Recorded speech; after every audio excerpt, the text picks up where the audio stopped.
Welcome back to another video. This is a Mitsubishi RVR. This is how to do a CVT transmission fluid change on this vehicle. This will be a step-by-step tutorial guide on how you can do it by yourself at home with a guide like this, so follow along. First thing you want to do, pop your hood and find where your transmission dipstick is located. The transmission dipstick is located just in front of the hood latch, in between the engine cover and the battery, in between there. It's this white piece right here. It actually gives you a pointer. It says TM, transmission. Now that you got your vehicle jacked up and you're underneath here, depending on where your vehicle was made or what year, you should have your oil transmission pan right here. And then you should have a external oil transmission filter that'll sit somewhere around here. It's going to be 3 or 4 10mm bolts. This vehicle doesn't have a secondary external transmission filter. It only has the primary, which is inside. Mitsubishi does say that their internal one is guaranteed for life.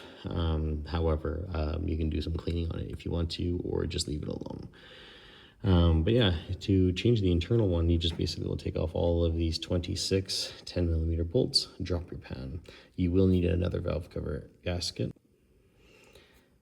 You will need another gasket to replace the transmission pan.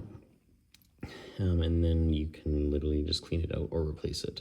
Again, Mitsubishi does say that their transmission filters for these CVTs are lifetime. I don't believe it, but so they say. So now what you're gonna do is you're gonna get your socket and your ratchet, and you're gonna take that off. Now, if you're doing this job and you wanna know what color your CVT transmission fluid is, from factory, it'll be like a very, very light blue, or even a almost transparent clear with a slight tint of yellow. Aftermarket fluids, they can come in red, blue, gold, clear. It all depends. But normally, if it's your first time around, this should be brand new. It should be a like clear to yellowy one, or the factory Mitsubishi one is a light blue. So we're gonna crack that loose. Okay, 19mm socket. You just don't have to be aggressive with it. Just break it free. Get your catch pan ready. Just unthread it by hand and let it drain out. So this one here, it's like a dark golden brownish color.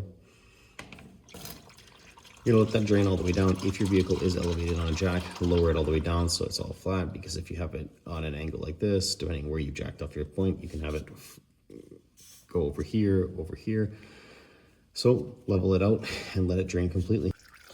So I'm pretty much done. It's just doing its final little bit of dripping here. If you're gonna do a double drain and fill like I'm gonna do, you can just hand thread this in, the other nut back in there. But if you're only doing a single drain and fill, you're gonna want to snug that back up.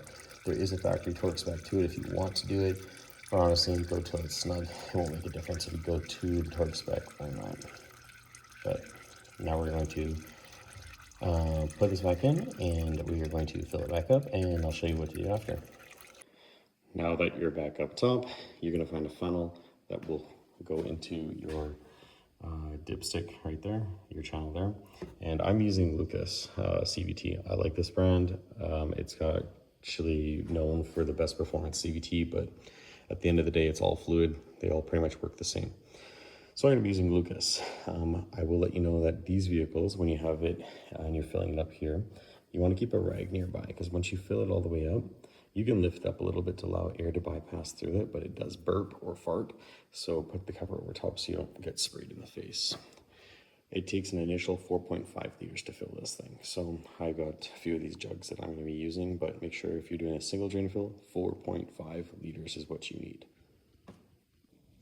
So here's a bird's eye view of it. Make sure your funnel's in there, you're in all the way. This will give you, see the color of it. So again, they come in light blue, they come in yellow, they come in red.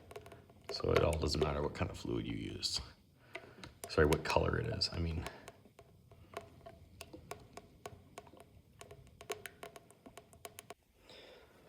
Once you've got your first initial fill in there, or even if it's your second fill, you can leave your funnel in there, it doesn't matter. There's no back pressure that it pushes up. So Once you've done that, you're gonna go into the vehicle.